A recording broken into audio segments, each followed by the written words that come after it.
Grüß, willkommen in einem aufregendes video. Welcome to another exciting video, in this case episode 72 of my game system design series. In this video I'll investigate how rules game systems have influenced basing topologies and how gamers' ideal basing, or desired ideal basing, has in turn affected those same game systems. The game system used in a set of rules does have a major impact on the basing a figure player may employ. You can clearly see this when you compare World War II and Napoleonic's ancients. In this video I'll be exploring the trends which have occurred in the last 30 to 40 years, which may give us an idea of what may actually occur in the future.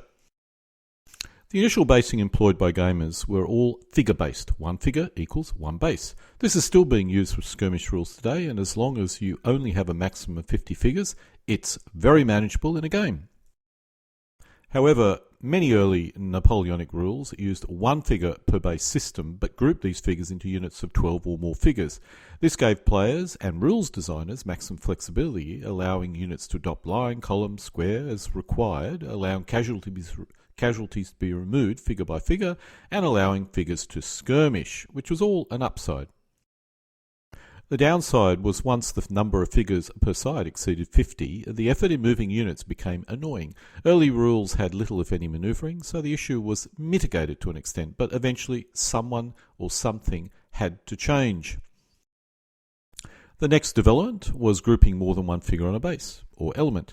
In the world of Napoleonics, rules such as WRG allowed players to base 4 infantry figures on a single element or base, with some 2-figure elements or bases for skirmishing and a few single figures available for casualties. In the US, the rules allowed for even more flexibility, so elements could be 3 figures per base if you so desire, as well as 4. This was dependent on the unit being represented, of course. In the US, the basing then comparatively quickly moved over to a different basing topology, such as the 2 up front and 2 in the rear basing, but the concept of more than one figure per base was locked in. Initially the rules did not change very much, but it did not take long for casualty removal by figures to be abandoned by most rules. Rules still retain the concept of a unit consisting of 2 or more elements. This allowed players to adopt line, column, and for Napoleonic, square. However, ancients did not have the same drivers for units as Napoleonics, and the next change was going to occur in the world of ancients. The release of DBA had an even greater impact, as these rules were purely element-centric rules, with each element being the unit. No longer did we have units. The element itself was the unit, although more than one element could still form ad hoc units for command purposes.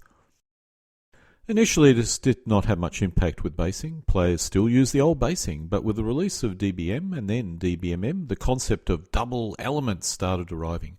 Players, in some cases, placed 8 figures on a base, which represented a special double-based element. This was initially a special case, but then players realized that when the unit was an element, or the element a unit, element depth was no longer that important or significant. DBN, which was a DBA for Napoleonics, started to encourage players to double base elements. These were not special elements, they were simply elements which were double based to purely make them look better and for no other reason. The US had already achieved this with their 2 up front and 2 in the rear basing system many years prior, which was driven by the rules and game system used in that particular case. 6mm force mixers also began to encourage these larger elements as well, with the main focus being bling. Trends in the future, or trends for the future, are always hard to predict, but I suspect as players want to refight entire battles, the urge to change game scale accordingly will grow. This will encourage the utilization of one unit elements further, which are increasingly being based on a square base rather than a rectangle. 6mm World War II and Cold War have been moving towards a square base for years. They always have had, as elements have always been independent. If they are part of a unit, it's only for command and does not require bases to be in base-to-base contact. Also, for World War II and Cold War, you didn't have to worry about forming squares, lines, or columns. This trend is now appearing in the world of Napoleonics, where an element could represent an entire battalion or regiment. When this occurs, forming line, column and square is not important, and the unit increasingly takes on the appearance of, let's say, a board game counter being square or close to being a square. The squares can range from 2 cm, 3 cm, 4 cm or even 6 cm squares, depending on the rules. Rules game systems have a significant impact on basing, but the type of basing players want also influence the type of rules which may or may not be successful. Players who like large figures, very well painted, gravitate towards skirmish style rules. This allows them to paint up beautiful figures on their own individual bases. Players who want to game an entire historical battle have moved towards smaller scales and square or near square basing. This allows them to game a full battle and to also satisfy their desire for bling by presenting massed figures on diorama-like bases. The skirmish trend has really gone crazy in the last 10 or so years, and I can't see it diminishing.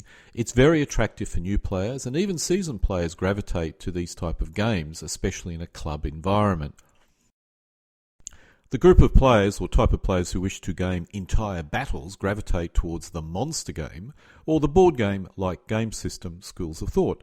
This will continue to flourish, but less so for new gamers.